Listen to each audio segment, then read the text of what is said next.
Oke, halo semuanya teman-teman. Nah, di sini di pertama ini kita akan belajar tentang apa sih algoritma itu. Jadi, algoritma ini sebenarnya bisa digunain untuk menyelesaikan berbagai persoalan, baik itu yang ada di komputer maupun di dunia nyata. Nah, kemudian apa sih contohnya persoalan itu? Oke, kita mulai saja dengan contohnya. Jadi di sini kita ada persoalan nih dengan mengurutkan sebuah list, yaitu yang tadinya 7, 4, 6, 1, 3. Tentunya kalau untuk manusia ini cukup mudah bukan? Tetapi bagaimana dengan komputer? Nah, kalau untuk manusia sendiri itu kan sebelum terurut nih listnya kan tadi 7, 4, 6, 1, 3. Kemudian setelah terurut yaitu 1, 3, 4, 6, 7. Tentunya bagi kita mudah bukan untuk meletakkan angka yang lebih kecil di sebelah kiri duluan, kemudian dilanjutkan dengan yang lebih besar, dan seterusnya. Tetapi bagaimana kalau misalkan angkanya itu ada 1000 atau mungkin 1 juta? Tentu bagi manusia hal tersebut cukup melelahkan, bukan? Nah, hal ini bisa kita dengan menggunakan komputer yang tentunya sudah diberikan algoritma untuk menyelesaikan hal tersebut. Nah, sebenarnya algoritma sendiri itu apa sih? Jadi, menurut Bapak Rinaldi Munir, algoritma itu merupakan urutan langkah-langkah untuk menyelesaikan suatu persoalan. Jadi, misalkan ada suatu persoalan seperti yang tadi, kemudian kita tulis tuh urutan langkah-langkahnya. Oke, untuk lebih memahaminya, kita mulai dengan contoh yang pertama. Nah, jadi ini ada sebuah permasalahan, yaitu bagaimana cara menukarkan isi dari gelas A menuju ke gelas B. Nah, jadi untuk algoritmanya sendiri nih, yang pertama nih, kita perlu menyiapkan sebuah gelas atau gelas C, yaitu untuk menyimpan nilai dari gelas A. Baik, ini setelah kita siapkan. Kemudian, langkah keduanya yaitu kita menuangkan isi dari gelas A menuju ke gelas C.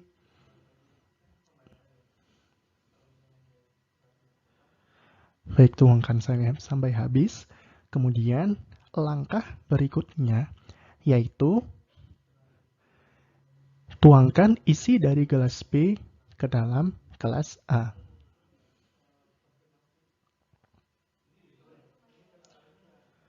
Nah, setelah demikian, kemudian pindahkan isi dari gelas C menuju ke gelas B. Baik, dan isi dari gelas A tertukar dengan gelas B. Cukup mudah bukan? Nah, untuk memahami algoritma, kita mulai dengan contoh yang berikutnya ya. Nah, ini ada permasalahan nih, bagaimana caranya mengambil air dari ember sebanyak 400 ml. Nah, di sini nih permasalahannya tuh kita cuma memiliki satu buah gelas yang berukuran 500 ml dan satu buah gelas berukuran 300 ml. Bagaimana caranya? Yuk, mari lanjut.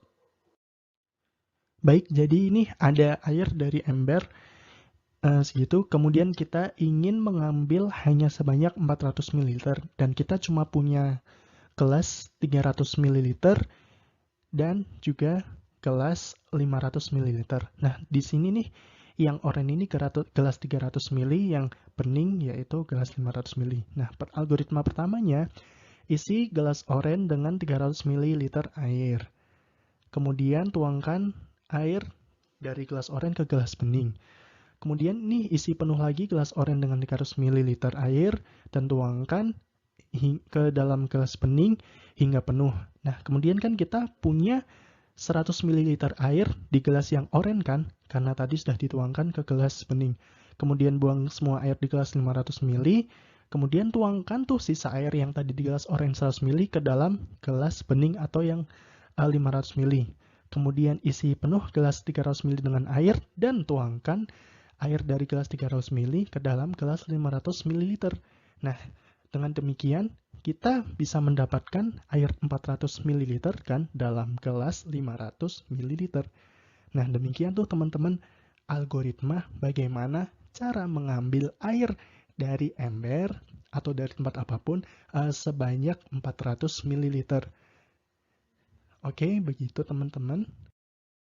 Baik, semoga penjelasan tadi bisa bermanfaat untuk teman-teman dan bisa dipahami. Metode penulisan algoritma berupa bagan yang menunjukkan aliran atau flow dan proses di dalam suatu program secara logika.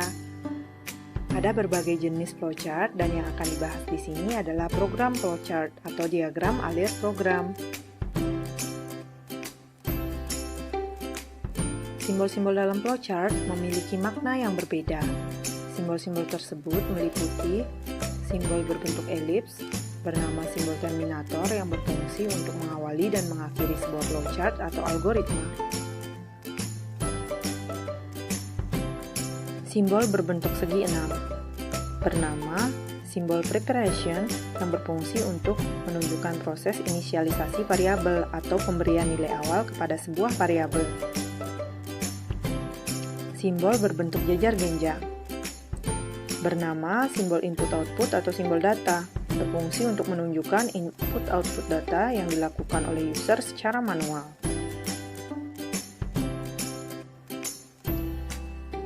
Simbol berbentuk persegi panjang, bernama simbol proses, berfungsi untuk menunjukkan proses yang dilakukan oleh mesin komputer.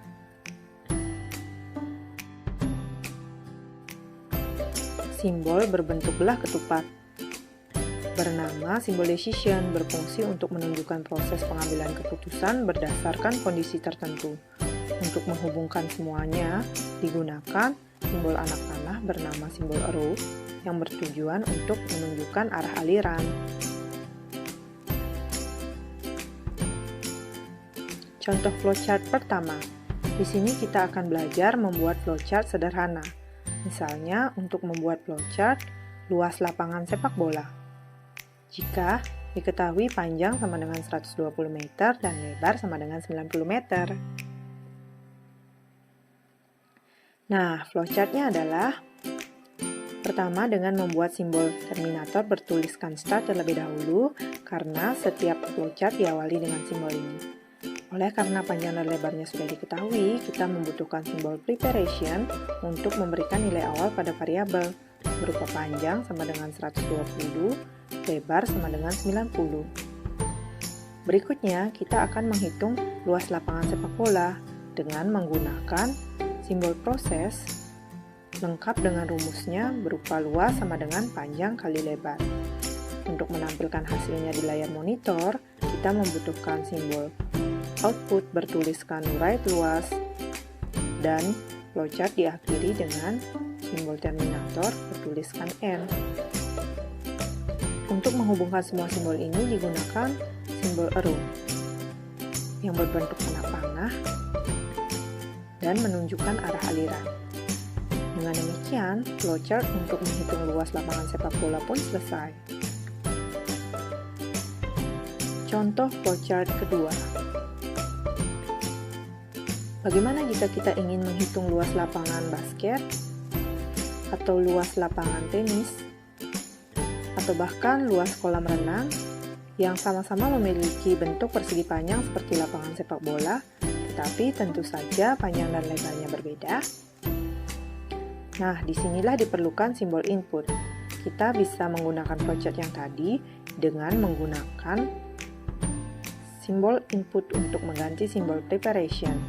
Bertuliskan read panjang, lebar, sehingga dengan ini user dapat menginputkan nilai panjang dan lebar yang berbeda secara manual. Contoh flowchart ketiga. Pada contoh flowchart ini, kita akan menggunakan simbol decision, misalnya untuk membuat flowchart berdasarkan logika lampu lalu lintas.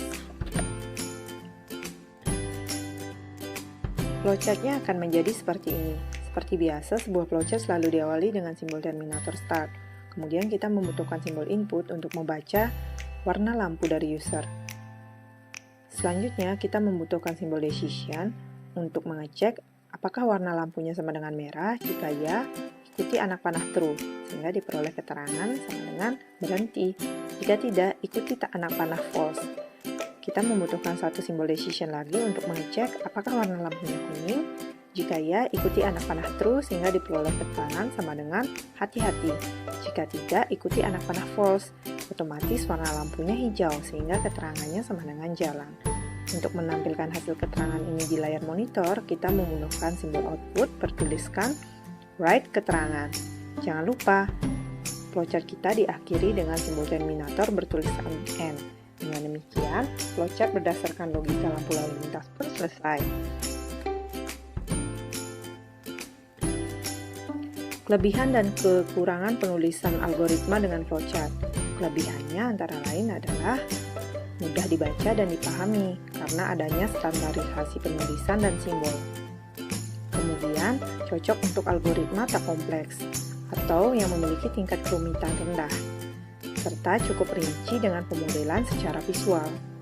Sedangkan kekurangannya adalah tidak cocok untuk algoritma yang kompleks atau memiliki tingkat kerumitan tinggi. Kemudian, cukup sulit untuk diterjemahkan ke kode program yang sebenarnya. Dan proses yang digambarkan kurang detail karena kurangnya ruang untuk penulisan flowchart. Silahkan perhatikan flowchart ini. Jika Anda belum paham, silahkan klik replay. Namun, jika Anda sudah paham dengan materi flowchart, maka slide ini akan berakhir dalam 3, 2, 1. Saya ucapkan sekian dan terima kasih. Semoga bahan ajar digital ini bermanfaat.